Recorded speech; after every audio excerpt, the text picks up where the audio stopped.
Lapor kelas 12/4 jumlah 25 kurang 25 hadir 11 siap mengikuti pelajaran sejarah. Kembali ke tempat. Kembali ke tempat.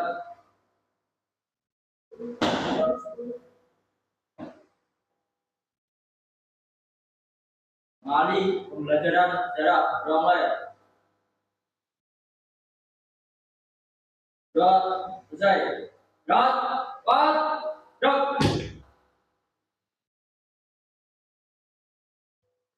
Assalamualaikum warahmatullahi wabarakatuh.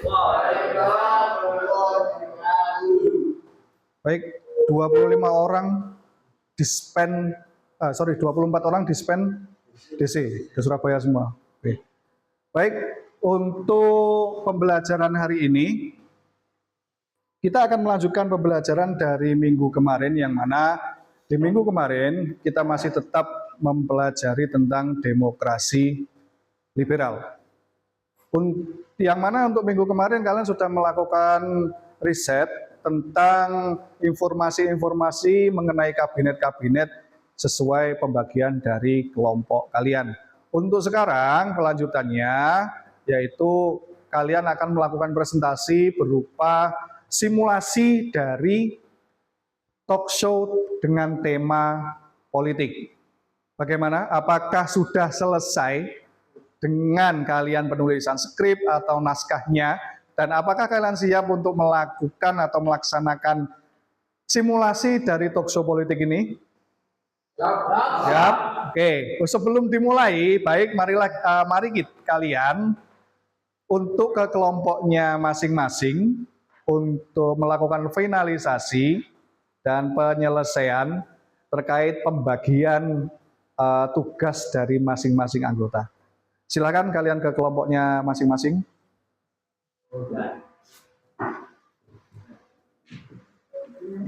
Berarti kan tinggal 2 kelompok kan? Ya. Silakan. Silakan ke kelompokmu.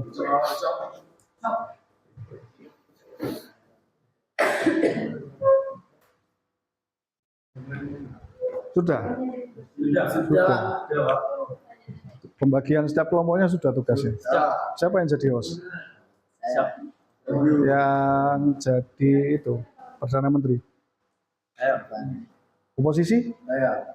Terus yang pengamat politik? Sendirian?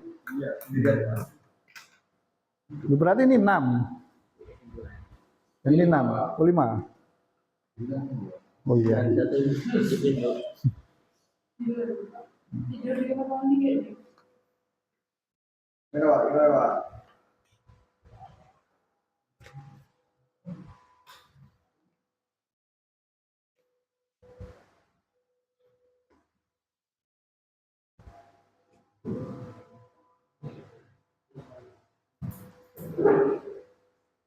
Untuk kelompok ini kabinet dari Sukiman Suwiryo.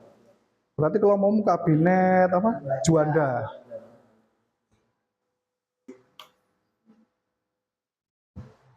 Posisi yaitu Anendra juga tim pengamat politik Dinas dan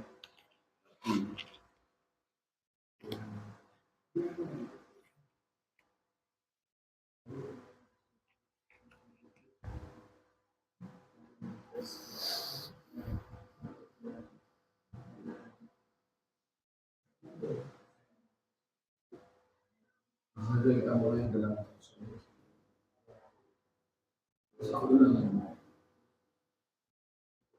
terus kesempatan memberikan untuk Perdana Menteri nanti oposisi nanti mengalami itu ada pertanyaan silakan nanti silakan Perdana Menteri menjawab.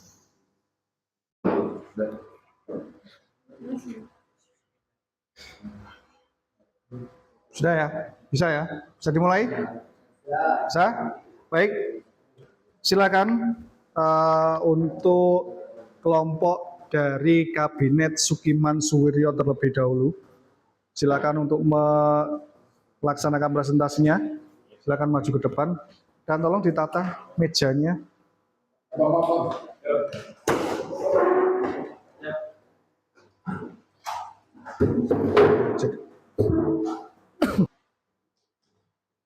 Assalamualaikum warahmatullahi wabarakatuh.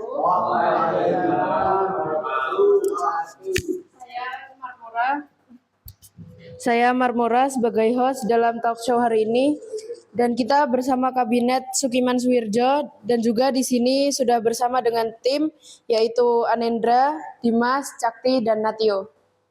Langsung saja kita mulai dalam talk show yang bisa dimulai dari Perdana Menteri. Silahkan. Perkenalkan, nama saya Sukiman Wirjo Sandiki. Dan saya sebagai pimpinan dari Kabinet Sukiman Suwirjo. Dan juga saya merupakan anggota dari Partai Masyumi yang saat ini juga mendominasi dalam politik Indonesia. Dan di sini dari kabinet kami memiliki program kerja yang cukup banyak dari masing-masing bidang. Yang pertama, dalam politik dan keamanan.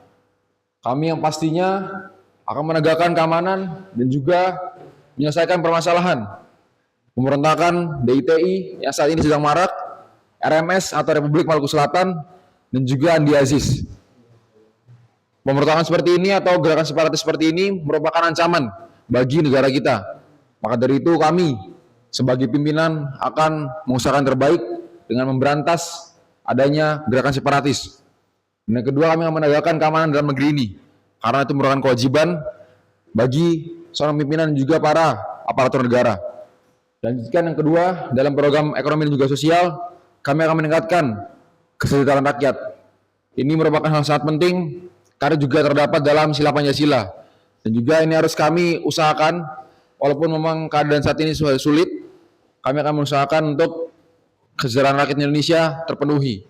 Yang kedua, kami akan memperhatikan nasib buruh dan juga para pegawai negeri sipil, karena mereka ini memiliki peran-peran penting dalam pembangunan negeri ini. Dan juga yang ketiga, kami akan menata kembali administrasi keuangan negara. Di saat krisis seperti ini, inflasi tinggi, kami tidak akan menyerah, tetapi kami akan tetap menata kembali dan juga meningkatkan keuangan negara kita. Dan juga untuk dalam bidang pendidikan, kami akan mendorong perluasan kesempatan dan pendidikan bagi masyarakat luas. Mungkin pada saat ini, di tahun 1950 ini, pendidikan sangatlah langka dan juga diperuntukkan hanya kepada mereka yang mampu. Tetapi kami sebagai program kami akan mendorong perluasan kesempatan bagi mereka yang mau belajar dan juga bagi mereka yang mau mengemban ilmu. Lanjutkan untuk program terakhir adalah dalam bidang luar negeri. Ini merupakan internasional. Jadi kami yang pertama-tama akan memperjuangkan Irian Barat, yang dimana ini merupakan bagian dari kami dan juga saat ini sedang berada dalam tangan Belanda. Kami sebagai pimpinan negara ini akan mengusahakan terbaik dengan memperjuangkan Irian Barat agar kembali bersama-sama Indonesia. Dan yang kedua, kami akan menjalin hubungan baik dengan negara-negara lain. Ini juga merupakan program sangat penting karena internasionalis ini merupakan hal yang sangat membantu kita dan juga kesejahteraan dengan negara-negara lain akan membantu kita bila kita mengalami krisis. Mungkin sekian dari program kerja kami di Kabinet Sukiman Suwirjo. Baik, terima kasih atas penjelasannya. Bagaimana pendapat Anda sebagai tokoh oposisi? Ya, saya sebagai oposisi mungkin program yang disampaikan tadi sudah cukup bagus, tapi saya akan memberikan sedikit kritik dari segi politik. Dari segi politik, menegakkan keamanan dalam negeri, menyelesaikan pemberontakan DITI. Tapi setelah program tersebut berjalan, entah kenapa pemberontakan DITI masih berjalan di berbagai daerah. Dan masih ada gerakan separatisme seperti RMS. Dan yang kedua, dari segi ekonomi, seperti meningkatkan kesejahteraan rakyat, memperhatikan nasib buruh, merata kembali administrasi keuangan negara. Tetapi, mengapa masih ada inflasi tinggi? Padahal buruh-buruh di sini sudah dipekerjakan dan katanya administrasi keuangan negara mau diratakan. Yang ketiga, di bidang luar negeri, seperti memperjuangkan Irian Barat, menjalin hubungan baik dengan negara lain.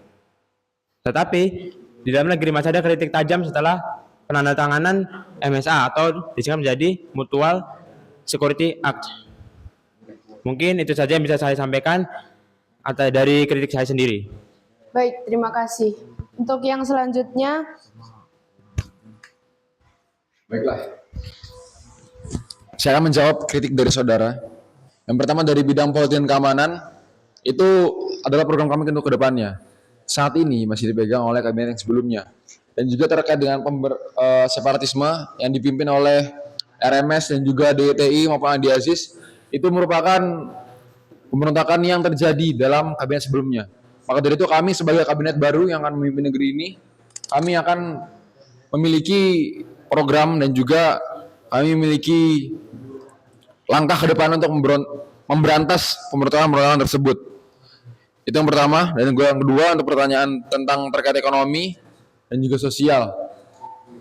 Tadi dikatakan bahwa masih banyak buruh yang tidak diperhatikan nasibnya. Dan juga mungkin inflasi yang tinggi. Nah, kembali lagi itu merupakan akibat dari program pemerintahan sebelumnya. Dan kami di sini sebagai pemerintahan yang baru, kabinet yang baru, kami memiliki program-program dan juga kinerja yang baru untuk meningkatkan perekonomian Indonesia dan juga lebih memperhatikan daripada nasib buruh dan juga pegawai negeri sipil yang berada di negeri ini. Dan terakhir, untuk bidang luar negeri, saat ini memang dalam komunikasi kami dengan negara-negara internasional di luar sana masih sangat kurang. Maka dari itu kami akan melakukan program seperti melakukan delegasi dan juga melakukan rapat-rapat kenegaraan dengan negara-negara lain. Itu juga salah satu cara kami untuk meningkatkan kerjasama baik dengan mereka. ya baik, untuk pengamat politik, bagaimana pendapat Anda?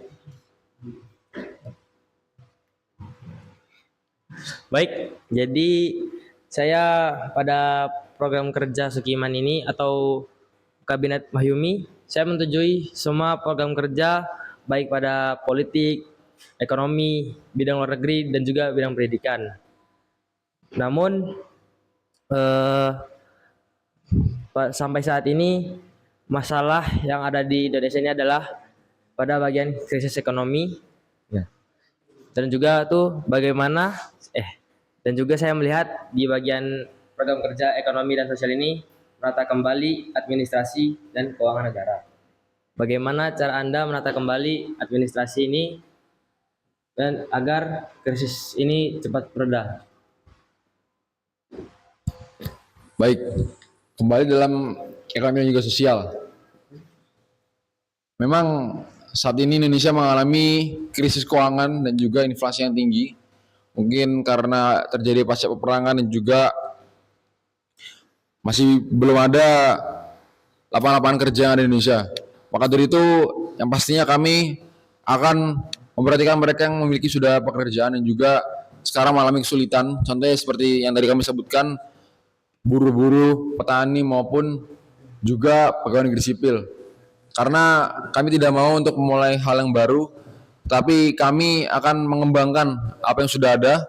Setelah perkembangan itu terjadi dengan baik, maka kami akan mengembangkan program-program yang baru. Karena jika permasalahan belum selesai, tetapi kami menciptakan program kerja baru, itu hanya akan menambah permasalahan yang baru. Jadi kami akan sekali lagi untuk meningkatkan ekonomi Indonesia melalui pekerjaan-pekerjaan yang sudah ada saat ini. Ya, baik, mungkin itu saja diskusi pada kelompok kami pada hari ini. Cukup sekian dari kami. Kami tutup dengan wassalamualaikum warahmatullahi wabarakatuh.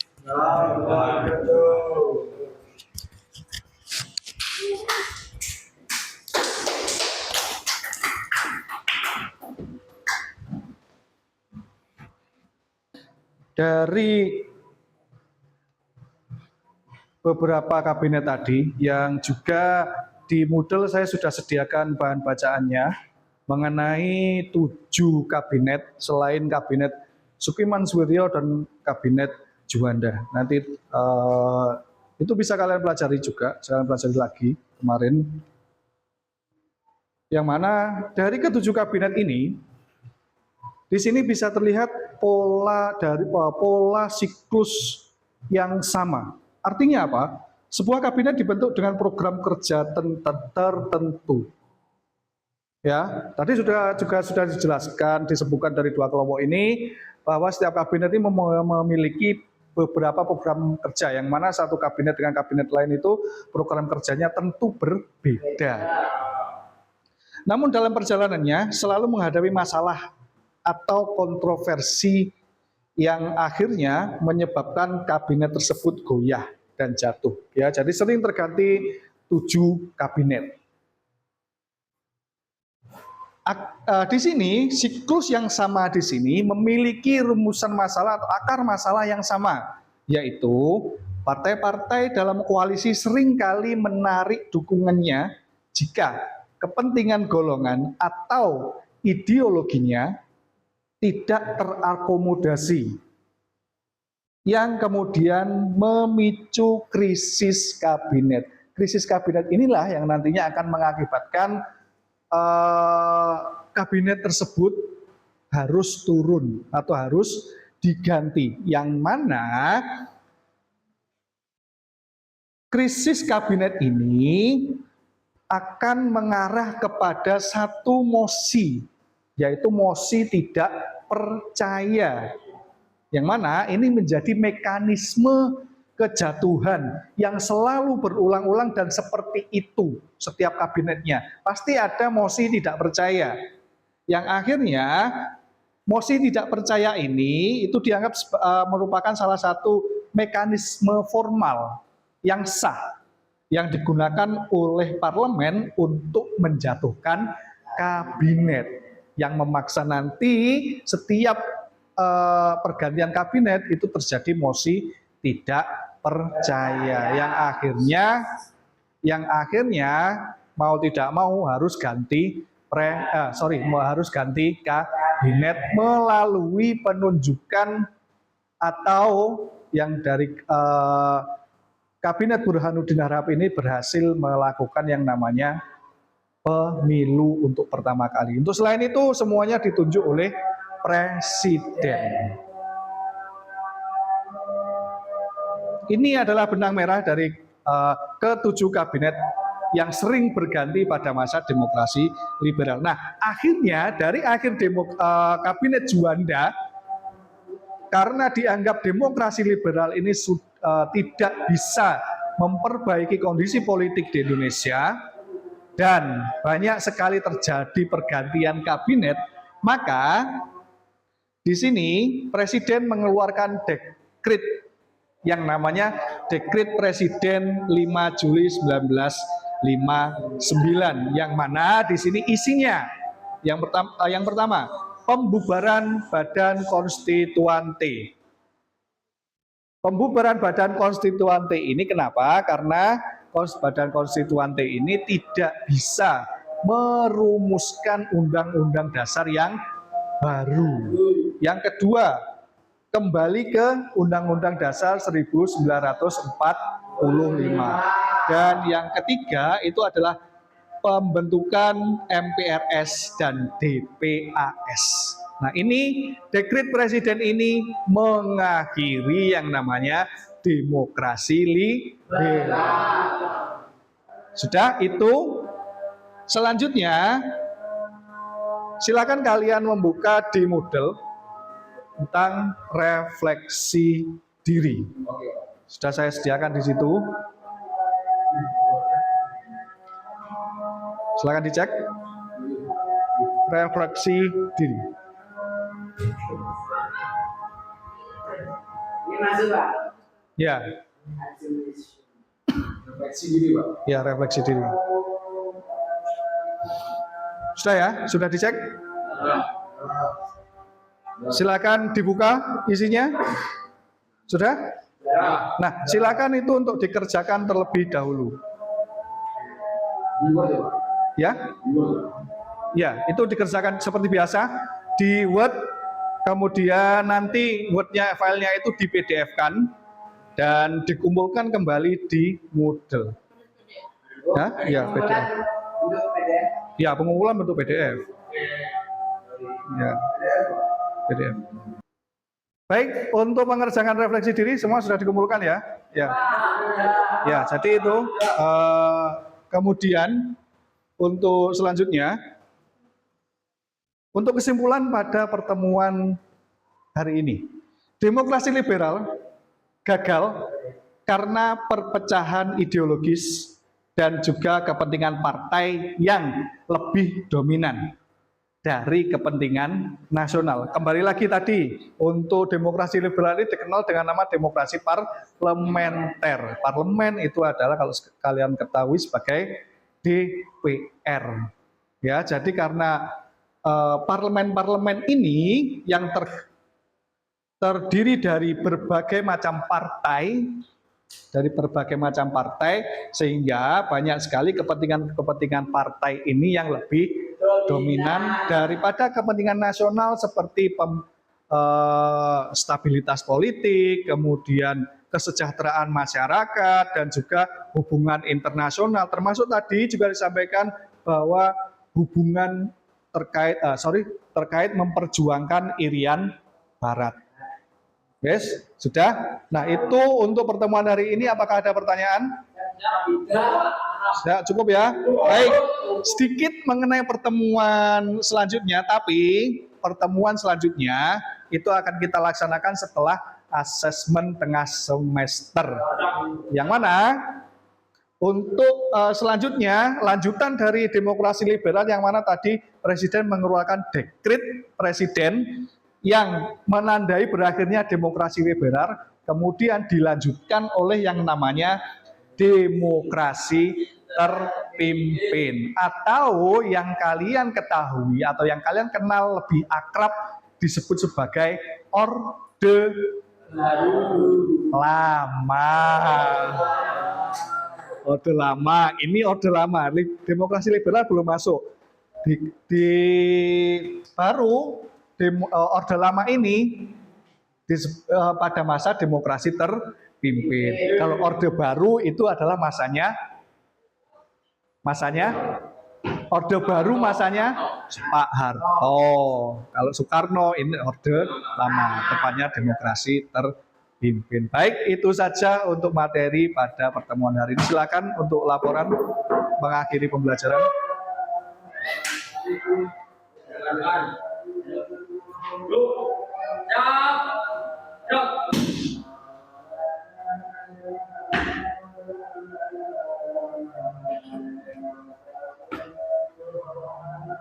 Pembelajaran sejarah telah dilaksanakan, laporan selesai. Terima kasih, kembali ke tempat. Tempat.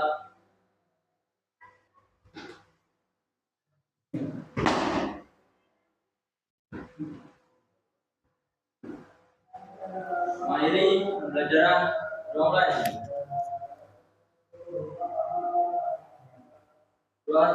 Selesai. Drop. Baik, terima kasih, itu saja untuk hari ini ya. Assalamualaikum warahmatullahi wabarakatuh.